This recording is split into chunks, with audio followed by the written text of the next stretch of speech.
اللہ کے نام سے شروع کرتا ہوں جو بڑا مہربان اور نہایت رحم کرنے والا ہے۔ سبھی طرح کی تعریفیں اللہ ہی کے لیے ہیں جو تمام مخلوقات کا پروردگار اور بڑا غفور الرحیم ہے۔ السلام علیکم۔ حضرت عیسیٰ علیہ السلام تیز تیز قدم اٹھاتے ہوئے ایک پہاڑ کی طرف جا رہے تھے۔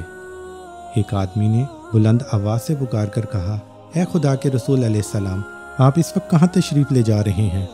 آپ کے پیچھے کوئی دشمن بھی نظر نہیں آ رہا، پھر آخر آپ کی وجہ خوف کیا ہے؟ حضرت عیسیٰ علیہ السلام نے فرمایا، میں ایک احمق سے بھاگ رہا ہوں، تو میرے بھاگنے میں خلل مت ڈال۔ اس آدمی نے کہا، یا حضرت، آپ کیا وہ مسیح علیہ السلام نہیں جن کی برکت سے اندھا اور بہرا شفا یاب ہو جاتا ہے؟ آپ علیہ السلام نے فرمایا، ہاں۔ اس آدمی نے کہا، کیا آپ وہ بادشاہ نہیں جو مردے پر کلام الہی پڑھتے ہیں تو وہ اٹھ کھڑا ہوتا ہے؟ آپ علیہ السلام نے فرمایا، ہاں۔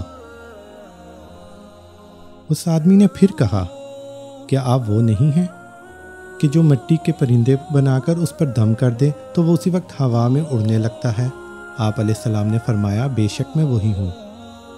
تو اس شخص نے حیرانگی سے پوچھا، اللہ نے آپ کو اس قدر قوت عطا کر رکھی ہے تو پھر آپ کو کس کا خوف ہے؟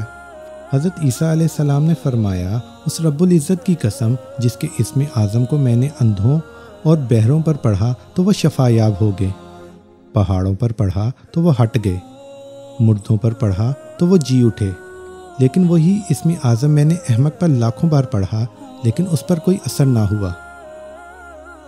اس شخص نے پوچھا، یا حضرت، یہ کیا ہے کہ اسم اعظم اندھوں، بہروں اور مردوں پر تو اثر کرے لیکن احمق پر کوئی اثر نہیں کرتا، حالانکہ حماقت بھی ایک مرض ہے؟ تو حضرت عیسیٰ علیہ السلام نے جواب دیا، حماقت کی بیماری خدائی قہر ہے۔ اس کہانی سے ہمیں یہ سبق ملتا ہے کہ بے وقوف کی صحبت سے تنہائی بہتر ہے۔